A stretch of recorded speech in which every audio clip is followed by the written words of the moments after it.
Hey guys, it's Mike Eilbrock again. I'm working on a 2012 Ford E450. It's a split chassis. It's a StarTrans chassis, and the complaint was that the air conditioning wasn't working. So the first thing that I did was I hooked up a AC gauge set.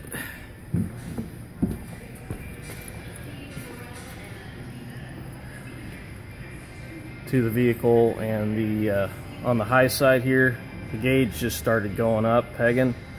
So then the next thing I did was I climbed up to the top to see if the condenser motors were turning on, and they weren't turning on. So with these, the first quick check that I do is I go up to the condenser relay. Now this is a StarTrans chassis, by the way. So it's Ford split chassis with a StarTrans chassis on it with their wiring and their components, okay? So this is the condenser relay, so I'll take out the condenser relay. And then I'll take my multimeter ground to chassis ground. And then what I'll do is I'm on volts, by the way. And there's just something here I'm going to prove. The back black wire here on the relay is going down to this terminal right here, and I'm shaking my lead around. Yep. See how my reading's going all over the place? I got ghost voltage. So that means I basically have a open circuit to the condenser fan motors, okay? And to prove that, let me go to ohms.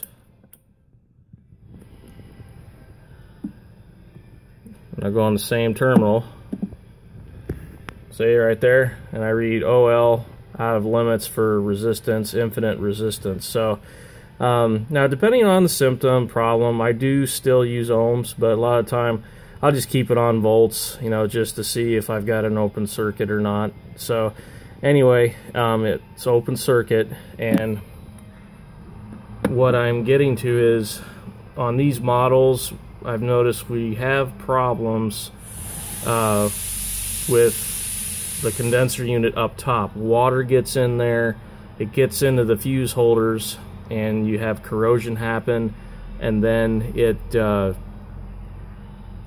just blows the fuses. So this is actually kind of like an FYI. So if any of you guys out there work on this type of stuff and you're curious, hey, how come my condenser motors are blowing all the time, that's why. So I just recommend you use a good fuse holder, sealed up real good with heat shrink, and then that should solve it, because that's what we're gonna have to do. So this is pretty much on any of these models that have carrier units on them up top.